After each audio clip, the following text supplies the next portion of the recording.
안녕하십니까, 박남신 목사입니다. 기도하겠습니다. 하나님 감사합니다. 로마서 말씀을 통해서 귀한 은혜 더하여 주시옵소서. 예수님의 이름으로 기도드렸습니다. 아멘. 로마서 2장입니다. 2장 1절 2장 1절 말씀을 통하여서 유대인의 자긍이라는 제목으로 유대인의 자긍이라는 제목으로 말씀을 통해서 귀한 은혜 받는 저와 여러분 되시기를 바랍니다. 이제 로마서 1장이 마치고 로마서 2장으로 들어갔습니다. 1장 18절부터 1장 32절까지 제가 이야기했습니다. 이방인들의 상태를 이야기했다고. 로마서 2장 1절부터 3장 19절까지 18절까지는 유대인들에 대해서 이야기합니다. 유대인. 여러분, 유대인이 어떤 민족인지 아시죠? 유대인이 어떤 민족입니까? 하나님께서 특별히 택한 선민입니다. 왜 하나님이 택해 주셨냐? 예수님이 이 땅에 오셔야 되기 때문에 이들에게 하나님이 특별히 그 많은 민족 중에 유대인들을 택하여 주십니다. 순전히 누가 택하여 주시냐면요, 하나님이 택하여 주십니다. 그래서 유대인들의 특권들이 참 많습니다. 유대인의 특권들에 대해서 좀 아십니까? 오늘 본문 2장 1절부터 우리가 다 읽지는 못했지만은 3장 18절까지 유대인들에 대해서 나오는데, 유대인들의 특권, 첫 번째로 유대인들의 특권을 알아야 또 이 말씀을 유대인들의 자긍이라는 것을 알 수가 있어요. 유대인의 특권이라고 합시다. 특권. 여기서 말씀드렸던 것처럼 하나님이 택하여 주셨습니다. 택함. 하나님께서 택하여 주셨다. 굉장한 겁니다.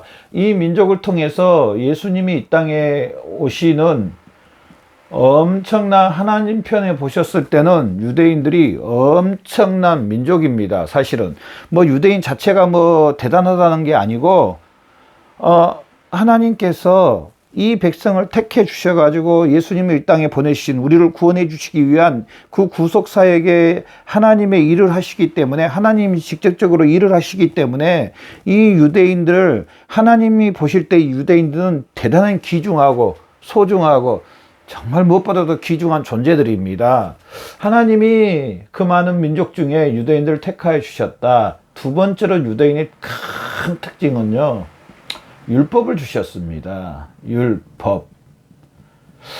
율법을 주셨습니다. 율법을 유대인들에게 왜 주셨느냐? 물론 율법 안에 하나님이 계십니다. 하나님을 알 수 있도록, 이 율법 안에 하나님이 계시면서 하나님을 알도록, 하나님을 알아서 하나님을 경배하고 하나님께 영광을 올려드리고, 이 율법의 말씀을 통해서요, 하나님께서 사실은 율법을 통하여서요 복을 주십니다. 즉 다른 말로 복을 주시는데, 복을 주시는 것을 다른 말로 하면은요 뭐냐면은 하나님의 보호하심이라고 봐도 과언이 아닙니다. 보호하심.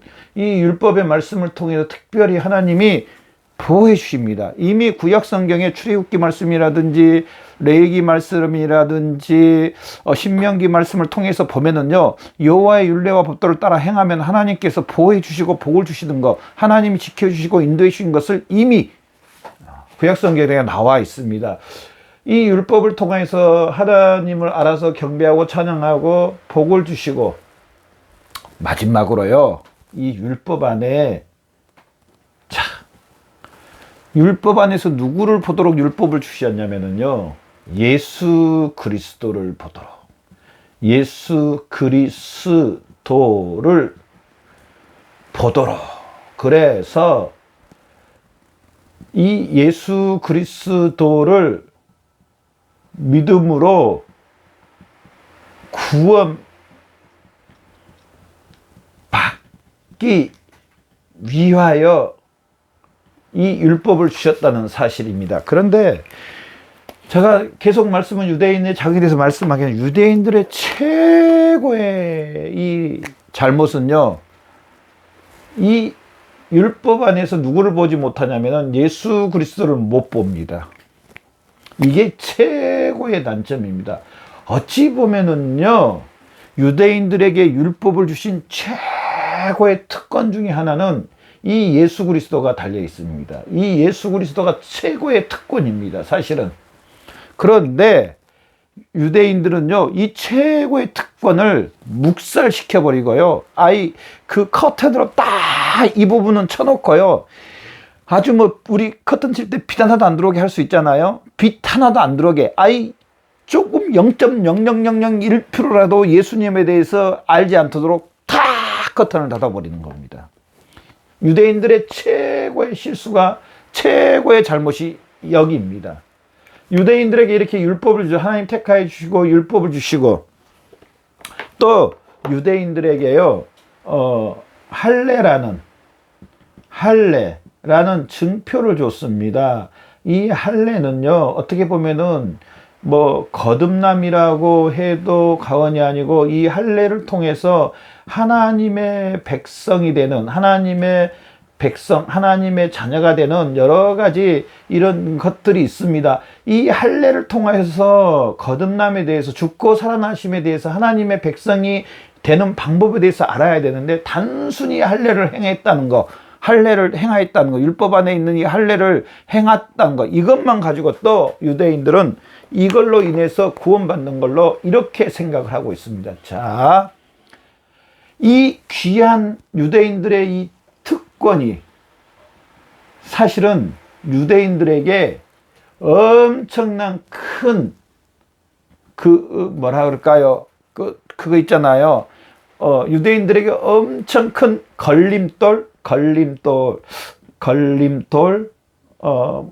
엄청난 큰 장벽이 결과적으로 돼버렸습니다. 사실은 이게 장벽이 아니고요, 어찌 보면은요, 이 유대인들의 이 특권을 통하여서, 이 특권을 통해서 길이요, 진리요, 생명이신 중보자 되신 예수 그리스도를 알아서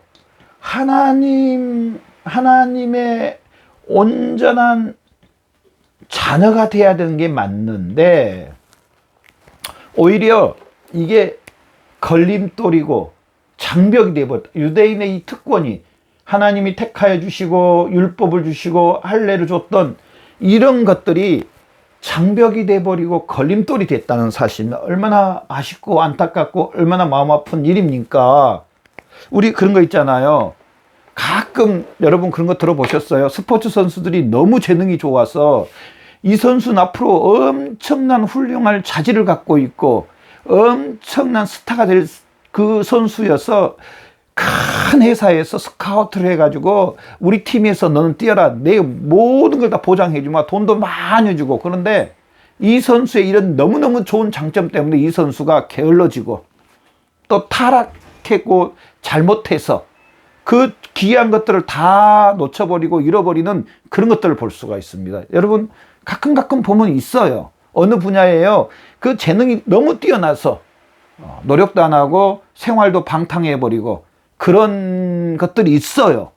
마치 유대인들에게요, 이런 놀라운 이 특권을 통해서, 유대인의 특권을 통하여서 유대인들이 길이요 진리요 생명이 중보자인 예수 그리스도를, 하나님의 자녀가 되는 하나님 앞에 이르는 이 사실로 가야 되는데, 이제 유대인들의 잘못을 보면은요, 유대인들이 뭘 잘못하냐면은요, 이 특권을 가지고 남을 판단만 합니다. 남을 판단. 자, 이제 오늘 본문 읽진 않았는데요, 판단함. 자, 본문을 한번 읽어봅시다. 2장 1절입니다. 그러므로 남을 판단하는 사람아 누구를 막론하고 내가 핑계하지 못할 그 남을 판단하는 것으로 내가 너를 정죄함이니 판단은 내가 같은 일을 행함이라. 남을 판단함. 여기서 누구를 판단하냐면은 남을 판단하는 것은요, 이방인을 판단합니다. 이방인. 그래, 이방인이 분명히 로마서 1장 18절부터 32절까지 보면은요, 도저히 사람으로 살 수 없는 그런 죄악들을 범하고 있습니다. 정상적인, 죄송합니다 이런 말해서, 변태 같은, 도저히 상상할 수 없는 그런 죄를 범합니다. 남자로 여러 부끄러운 일로 여자를 통해서 지금도 그런 죄를 범하고 있습니다. 그런 사람들이 있어요, 세상 사람들. 그런데 하나님께서 거기에 대해서 진노를 하시고 하나님께서 보응하신다고 했는데도 아직도 그런 죄를 범하고 있습니다. 그러면서 유대인들은 이방인들의 이런 죄 짓는 거, 율법을 보니까 율법 안에 간음하지 말라, 살인하지 말라, 내 이웃의 것을 탐내지 말라, 다 들어있습니다. 그래서 이 율법을 가지고 유대인들은요, 이방인을 판단합니다. 이방인을 판단함. 그래, 이방인을 판단하는 건 좋다 이겁니다. 그런데 진짜 문제는 유대인 자체인데요. 이 유대인들은 율법 안에 있는 하나님의 말씀을 자기들도 안 지킵니다. 율법 안에 있는 말씀을 자기들도 안 지킵니다. 판단하지 말라 그랬거든요. 비난하지 말라 그랬거든요. 정죄하지 말라 그랬거든요. 내 이웃을 내 몸과 같이 사랑하라 그랬거든요. 율법 안에요. 또 마음을 다하고 생명을 다하고 뜻을 다하고 성품을 다하여서 하나님을 사랑하라 그랬거든요. 또 내 이웃을 내 몸과 같이 사랑하라 그랬거든요. 그런데 자기들도 하지 않으면서, 율법의 말씀을 지키지 않으면서 판단만 하는 겁니다. 판단만. 그래서 우리가 알 수 있는 것은요, 이걸 알아야 됩니다. 유대인들을 보면서요, 또 우리 로마서 1장 18절부터 32절까지 보면서, 첫 번째로 로마서 1장 18절부터 32절까지는 제가 이방인을 이야기한다고 그랬잖아요. 이방인들의 죄. 이 사실을 보면서, 이방인들의 이 모습을 보면서 죄의 비열함이라고 제목을 붙일 수가 있습니다. 죄의 비열함. 참, 동물도 아니고 동물이 짓는 그런 죄들을 동물이나 할 수 있는, 죄송합니다, 동물이라 그래서, 동물이나 할 수 있는 이런 도저히 사람으로 살 수 없는 이런 죄를 이방인들이 범합니다. 여러분, 기회가 되면 로마서 1장 18절부터 32절까지 길지 않습니다. 한번 읽어보십시오. 죄의 비열함입니다. 죄의, 어떻게 보면 다른 말로 하면 더러움입니다. 더러움. 참 이렇게 더럽고 비열한데 여기가 좋다고. 마귀의 유혹입니다. 마귀는 이렇게 더럽고 추합니다. 결국은 죄의 비열함과 죄의 더러움으로 말해서 하나님의 진노가 있는데, 결국 진노를 받는데, 어찌 하나님의 형상으로 만든 영혼들이 이 죄에 이렇게 침체돼 가지고 죄의 종 가운데서, 저는 가끔 알코올 중독이라든지 게임 중독이라든지 도박 중독, 이런 중독 걸리는 분들을 보면서 참 마음이 안타까운 게 뭐냐면, 여러분 혹시 보셨어요? 정말 멀쩡해요. 정말 잘생겼고요. 정말 그 학력도 출출합니다. 또 굉장한 스펙을 갖고 있던 사람이에요. 그런데 어느 죄에 빠져가지고, 어느 유혹에 빠져가지고요, 도박에 빠져서, 경마에 빠져서, 또 너무 과한 주식에 빠져가지고 결국은 정상적인 삶을 살지 못하는 그런 사람들을 보면서 이 죄의 비열함이, 죄의 더러움이, 죄의 악함이 정상적인 삶을 살지 못하도록 하는 모습. 오늘 본문에 나와 있는, 우리가 읽지는 않지만 로마서 1장 18절부터 32절까지 보면은요, 정말 도저히 사람으로도 할 수 없는 그런 죄들을 범합니다. 그러면서 마음에 하나님 두기를 싫어하면서, 그러면서 또 우리가 알 수 있는 건 본문 로마서 2장 로마서 2장 1절부터는 제가 유대인들을 이야기한다 그랬잖아요. 유대인들, 이 유대인들의 모습을 보면서요, 또 이 유대인들의 그 삶을 보면서 우리가 뭐라 하냐면 죄의 교활함.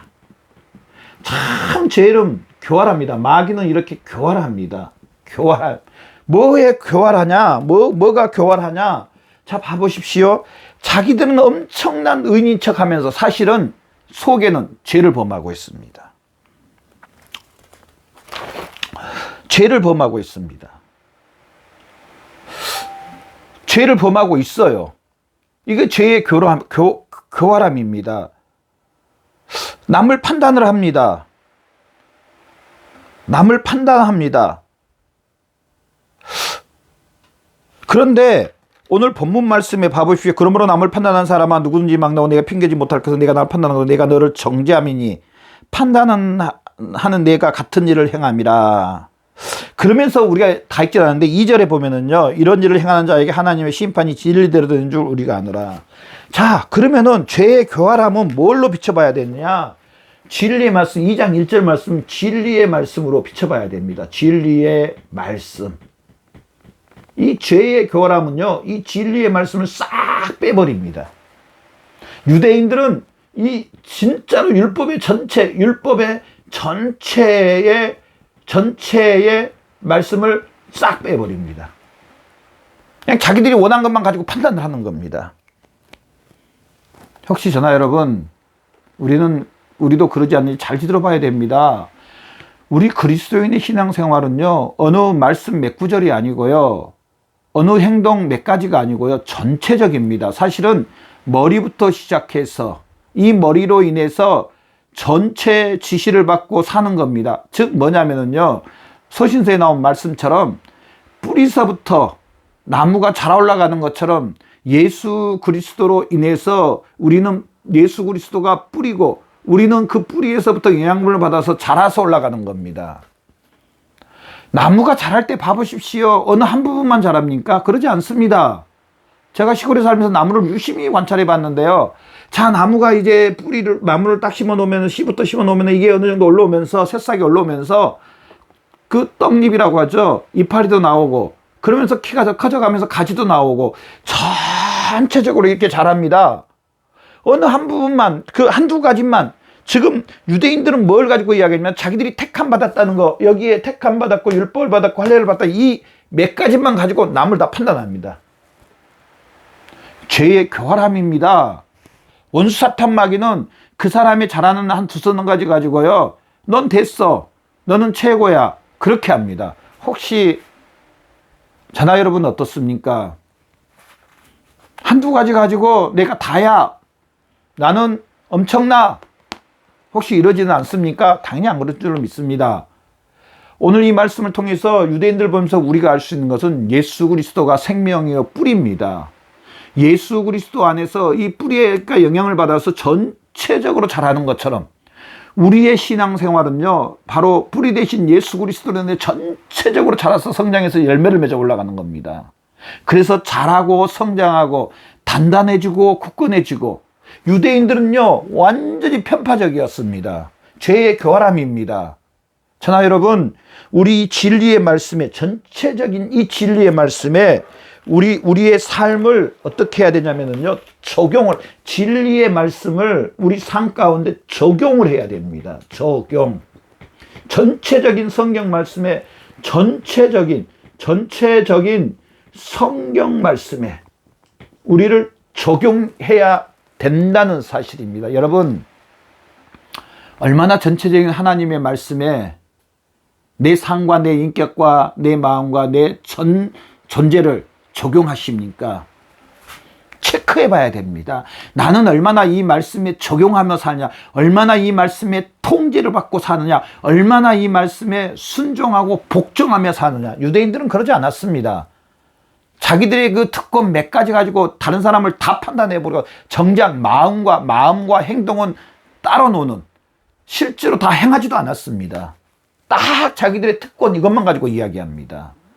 바로 죄의 교활함입니다. 교활함. 마귀의 교활함입니다. 여러분, 마귀의 교활함이 이렇다는 걸 아시고, 혹시 마귀가 나에게 너 몇 가지 잘하는 거 다야 그러면은 죽으시고 부활하신 나사렛 예수 그리스도 이름으로 저주하고 물리쳐야 될 줄로 믿습니다. 바로 제 교활함입니다. 저나 여러분, 이 말씀을 통해서 유대인들을 보면서 우리는 진리의 말씀에, 전체적인 진리의 말씀에 복종하며 순종하는 이 전체적인 말씀의 뿌리 안에서 자라고 성장하는, 그래서 열매를 맺는, 그래서 하나님께서 잘했다 칭찬받는, 주여 주여 하는 자마다 다 천국에 들어갈 것이 아니요 다만 하나님의 말씀대로 행하는 자만 천국에 들어간다고 했습니다. 바로 이 진리의 전체적인 말씀에 순종하면서 복종하면서 하나님 앞에 영광 올려드리는 저와 여러분의 삶이 되시기를 바랍니다. 기도하겠습니다. 하나님 아버지, 감사합니다.